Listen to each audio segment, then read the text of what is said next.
Hello dear bank job aspirants, we are back again with a very interesting and useful video to help you with your preparation. This is an English video and the topic is word usage for bank prelim exams. Okay, word usage, as you know, is an important question type. It is a vocabulary question type and it tests your ability to identify correct and incorrect usage of words. Before we go on, I have a little reminder for you. Please do not forget to subscribe to our YouTube channel, Time for Bank Exams.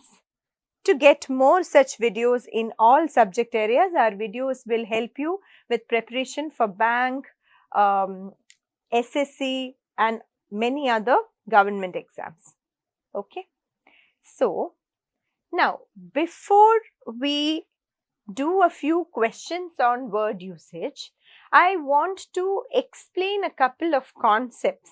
If you have been regularly attending our classes or even watching our YouTube videos, you would have heard these words from us. But for those who are watching our videos for the first time, I would like to explain a couple of terms that are very relevant for this word usage question type and in fact for all vocabulary question types. Okay, 3 words actually. The first word is denotation. I'll explain everything to you. Yeah. The second word is connotation. And the third one is collocation. Okay. What are these 3 words? Denotation is what a word denotes or stands for. We can call it the meaning or definition of a word. Okay. What we understand at face value about a word is its denotation. Connotation is what the word connotes. We can call it the tone of a word. Now, denotation is absolute, right? The definition of a word is absolute. But connotation, it represents the tone of a particular word. Now, 2 words may mean the same thing, but they may have a slightly different connotation, right? Now, if we say, let us say increase. Increase and another word, enhance. Increase and enhance. Both of these talk about growth. However, there is a slight difference in the connotation, right? Increase can be quantitative or qualitative. Enhance is usually in terms of quality, capacity, etc. Not so much in a quantitative sense, unless you say enhance the strength of, etc. Okay, so that is what we mean by connotation. And then comes collocation. Collocation is simply what words can be used in what context.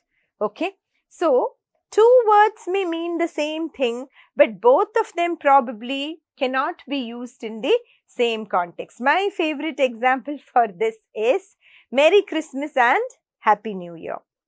Okay, we may say Happy Christmas, it is fine, but Merry New Year sure sounds funny. We don't say Merry New Year. Why?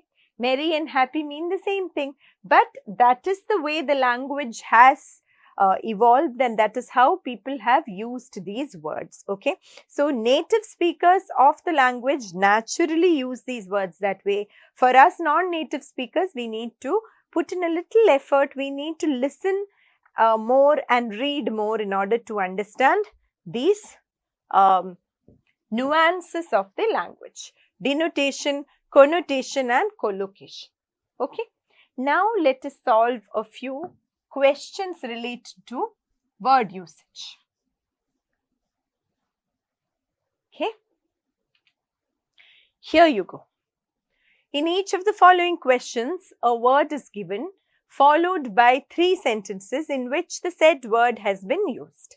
Read the sentences carefully and decide in which of the given sentences the word or form of the word has been correctly used, making the sentence grammatically correct and meaningful.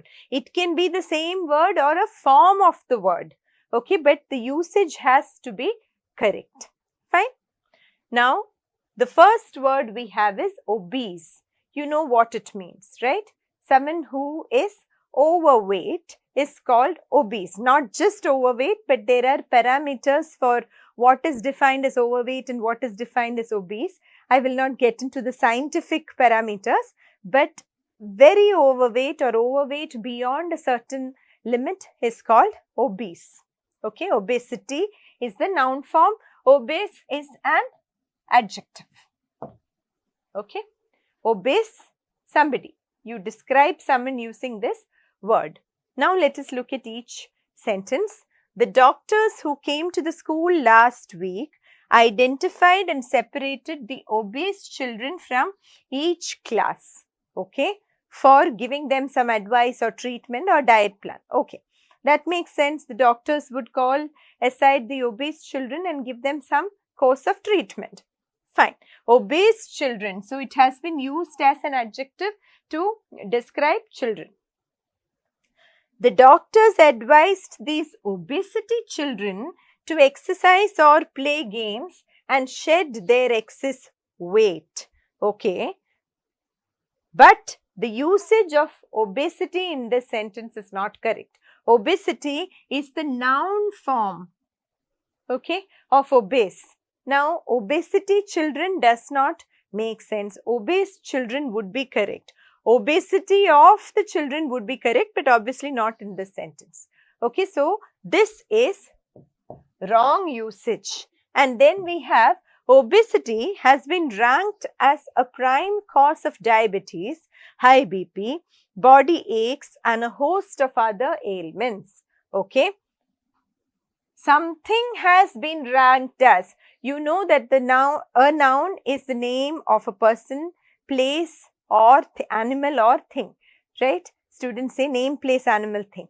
Okay. So, obesity is a state. You can call it a thing if you want, because it is a state. So, it is a noun. Obesity has been ranked as a prime cause. This usage is perfect here. So, which are our correct sentences? 1 and 3. Here you go. Both 1 and 3. Yeah. Okay. The next word is subject. Subject, you know, can be used in various senses.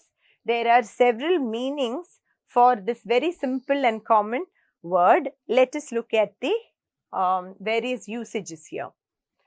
Look, I don't want to talk about it. So, can we drop the subject? Okay, can we drop this topic of discussion? Subject is used correctly there, right? It was Raju who brought up the subject of sports facilities. This is the usual usage of the word subject, to bring up a particular subject. Means a topic of discussion again, the same thing. He was fed up with these arguments and wanted to change the subject. That is similar to the first sentence. Okay, so drop the subject, bring up a subject, change the subject. All these are correct and they refer to a topic of discussion. So, all the 3 are correct. So, option 5 is our answer. Okay.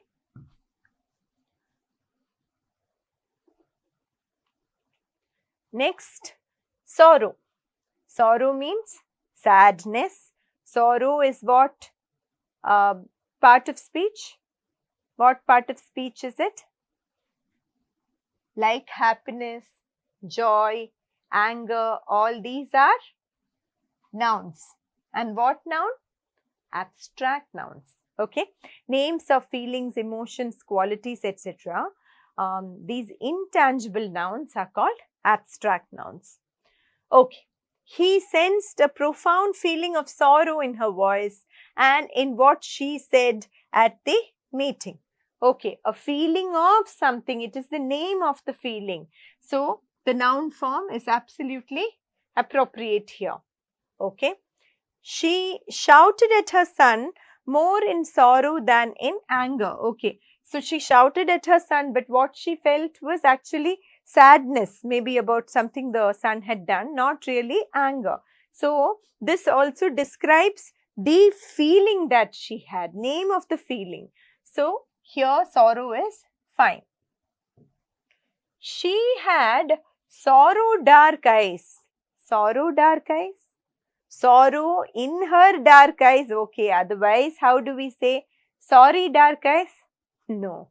Sorrow and sorry. Sorry also comes from sorrow, but the meaning of sorry is different.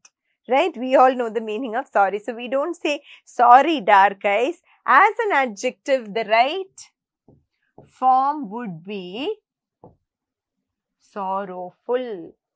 She had sorrowful dark eyes, or she had sorrow in her dark eyes. So this is not used correctly. 1 and 2. Okay, fine. Next question.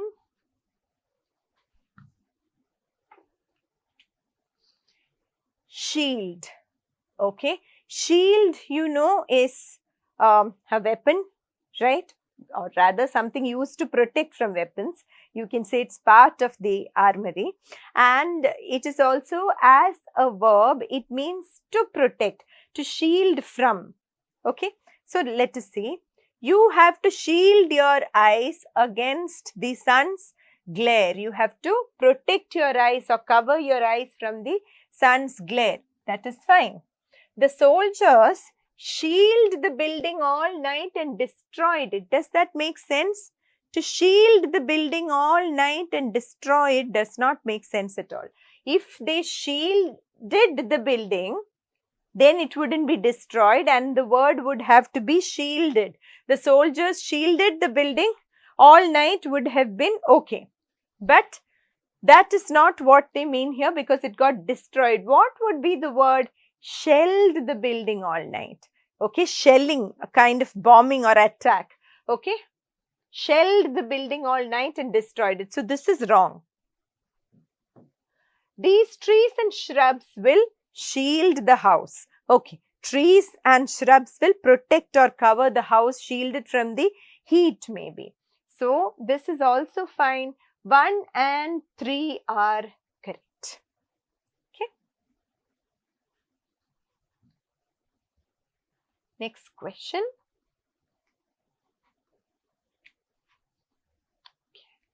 Shelve, not shelf, but the verb form. Okay. Shelve. You know the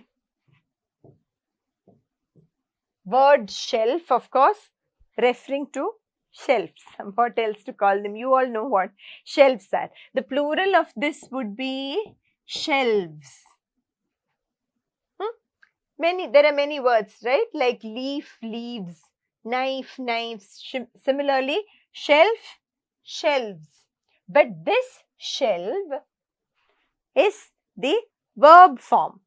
To shelve something means to put it in the shelves, or to abandon or to stop something for the time being. To stop a project or to abandon a project or an idea for the time being is to shelve. Okay, let us see. The committee has expressed its desire to shelve the project for the time being. So the committee does not want to go ahead with the project for the time being. That is fine. The principal has no right to shelve these suggestions unless the board of trustees concurs with him. Concurs means agrees. Okay. So somebody has made some suggestions and the principal has no right to shelve them, means to reject them or do away with them. This is also fine. Okay. The shelve work will be completed by the contractor next week. Shelve work does not make any sense, no? It should either be the shelf work, the work of the shelf, or the shelving work. We don't say shelving, we say shelving. Okay, shelving is the entire set of shelves in a room would be called shelving, or a unit of shelves would be called shelving, or the process of installing shelves can also be called shelving. So it should be the shelf work or the shelving work. So this has not been used correctly. 1 and 2 are correct. Fine. Okay. So I hope you're getting a hang of this. How do we know these word usage, usage of all these words? Only through reading and familiarity with the language, but you can learn some of these words from our classes, of course. Okay, these are, many of these are commonly asked in bank exams. Okay, now again the same thing. Okay, you need to identify the sentence in which the word has been correctly used. It is the same thing. Decrepit. Decrepit means what? Completely ruined or destroyed, in a deteriorated state. That is decrepit. Okay. The museum displays a whimsical collection of European leftovers like the decrepit pianos and puss type of car. That is an old model of car. You can look up what model it is, from the 18th century. So all old and ruined things have been displayed in this museum. Decrepit normally refers to old things which are in a state of ruin. Okay. The episodes are long, reflective, unpredictable and decrepit. Huh? How can episodes be decrepit? That doesn't make sense, right?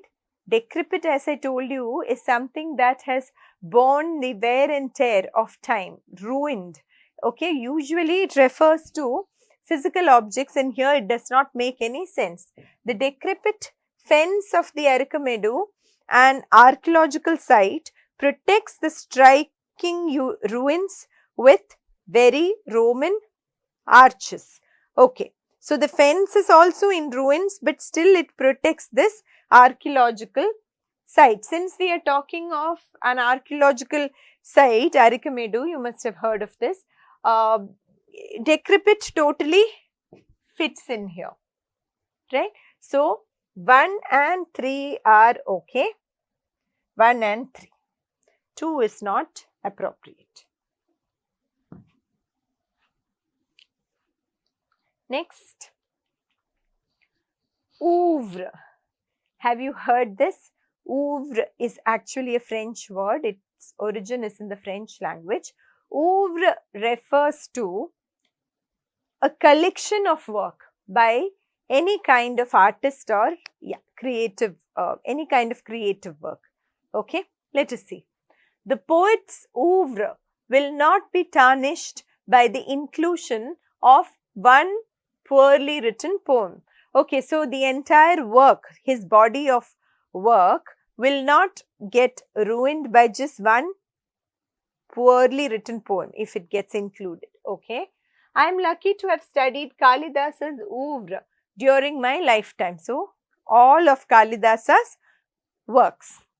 And the architect's oeuvre included industrial estates, factory buildings, office buildings and a number of public buildings. So, here it means his portfolio, the architect's portfolio or his entire work, the body of his work, that is oeuvre. Oeuvre is the collection or repertoire of a person's, of an artist's work. All these sentences are correct here. Hence, all 1, 2 and 3. Fine. Next question, detention. Detention, you know, right? It is the noun form of the verb detain, to detain. Okay, detention. Let us see. The former Ivory Coast president was freed from detention by the International Court on the condition that he stay in the country that agrees to take him in. So, probably he was detained somewhere. Detain is to forcefully hold someone, normally in a sort of kind of imprisonment or to detain a student, right? To not allow the student, not promote the student, but to detain the student. These are certain senses in which this word can be used. So here it makes sense. He was probably held as a prisoner, or he was not given his freedom. Now he was freed from detention. The detention of students in school is a matter of concern and debate. Okay, to fail students and detain them, not allow them to go on to the next class, is a matter of concern and debate. Ravi's detention letter was not accepted by the chief, as Ravi had to honor the work contract. Detention letter does not make sense, right? Ravi had to honor his work contract, so why would he send a detention letter? What letter would make sense here? Resignation letter. Yeah, detention does not make sense. So 1 and 2. Okay.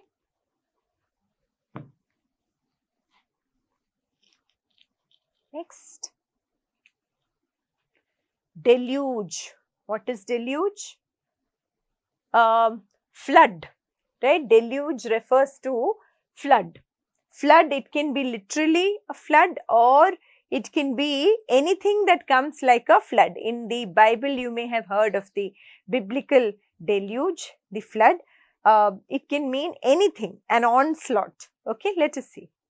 The newspaper received a deluge of complaints about the article. Okay, deluge of complaints, so many complaints, a lot of complaints about this particular article. Fine. The officer was deluged with letters from the people after the plane crash. Okay, maybe the police officer, or we don't know, but the officer was deluged with, flooded with letters from the people. Okay. The Edward Snowden fiasco revealed a deluge of information about the working of the American National Security Agency. Okay, so this particular incident, it says it sort of unleashed a kind of flood of information about the working of this agency. That is also possible. Hence, we have option 5. All 3 are correct. Okay.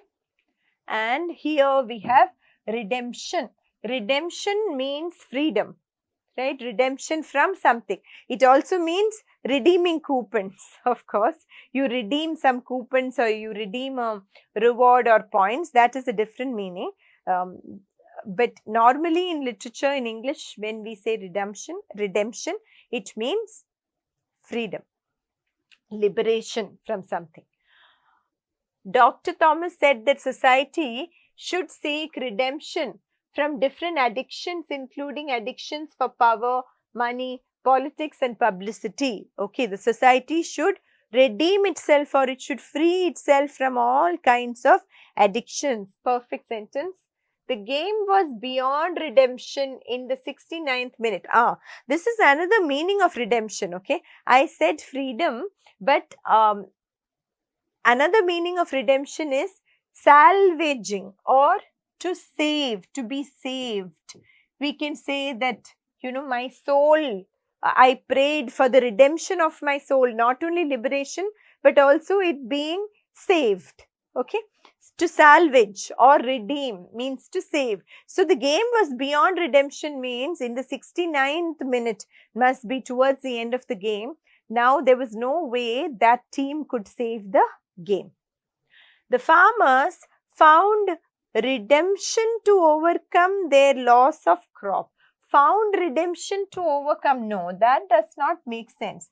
Found relief in something, or they found redemption in something.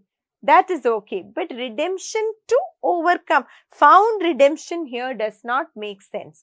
You can say they found redemption in something, means they used this particular method to overcome their loss of crop, but this sentence does not make sense. So 1 and 2 are fine. Okay. So now we have discussed many questions, and I hope you have understood how to answer these questions. Okay, improving your vocabulary is the only foolproof way to answer any vocabulary questions. So please make sure you subscribe to our Time for Bank Exams channel in various social media platforms. The links are given in the description box. And if you would like to join our classroom coaching, you can contact us at any time center. We have an almost pan-India presence. If you would like to sign up for online courses, you can enroll at the link given here. Okay, so see you soon in more videos. Till then, all the best. Keep practicing. Thank you.